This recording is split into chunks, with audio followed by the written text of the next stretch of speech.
Donc, Véronique, ils devront s'occuper cependant de payer et d'organiser leur arrivée.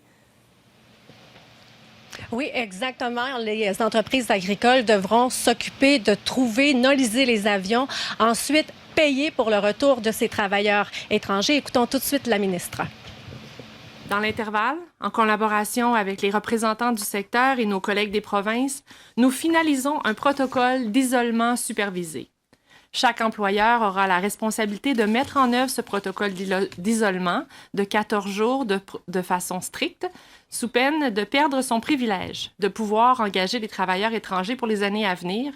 Et croyez-moi, c'est pas ce qu'ils veulent. Et Sophie, justement, je me trouve avec l'une de ces agricultrices dans l'industrie maraîchère, Madame Lefebvre.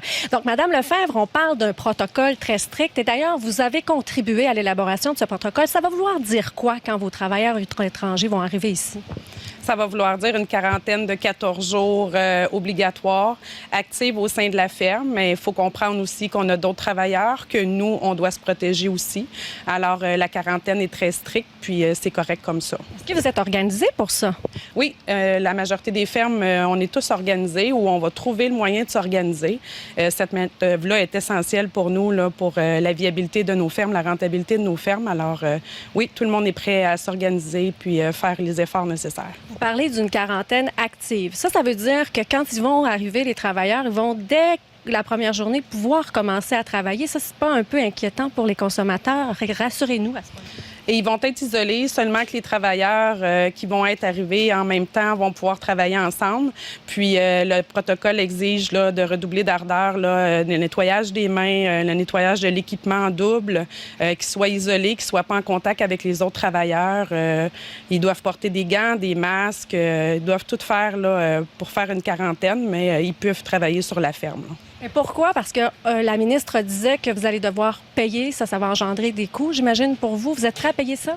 Oui, cette main-d'œuvre-là est vraiment efficace. Là. C'est de la main-d'œuvre qui revient d'année en année. Alors, dès leur arrivée sur la ferme, là, ils savent déjà là, comment la ferme fonctionne. La majorité là, des producteurs là, ont des mêmes travailleurs là, qui reviennent d'année en année. Alors, c'est une... Plusieurs se disent, là, il y a plein de gens qui viennent de perdre leur emploi, qui voudraient cogner à votre porte, mais c'est pas si simple que ça. Mais oui, on va la prendre, cette main-d'œuvre-là. Là. C'est sûr et certain que c'est pas tous nos travailleurs étrangers qui vont pouvoir arriver cette année. Là, on se le cachera pas. Là. Il y a des pays qui sont complètement fermés. Oui, le Mexique est encore ouvert, mais on ne sait pas tout le dénouement de ça encore. Puis, oui, les travailleurs québécois là, qui sont présentement sur le chômage, on va les prendre à mains ouvertes, mais il ne faut pas oublier que quand la vie va retomber à la normale, ces gens-là vont retourner à leur travail. Puis nous, on doit pouvoir continuer là, à cultiver et à nourrir les gens. Là, c'est maintenant, hein, parce qu'on les voit, là, ici, ce sont des oignons qui sont prêts à être livrés et qui vont être plantés au champ. Est-ce que c'est si urgent? Quand est-ce que vous, là, vos travailleurs vont arriver? Ce sont des Mexicains? Mon prochain groupe arrive le 14 avril, là, si tout continue à être comme ça. Ces oignons-là là, qu'on voit ici dans la serre là, sont bons pour être livrés alentour du 20 avril là, pour ce client-là.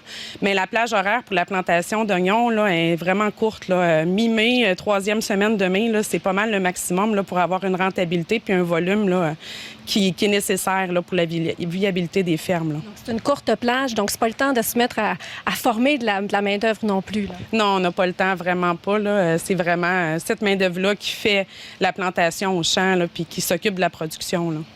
Donc, merci beaucoup, Mme Lefebvre.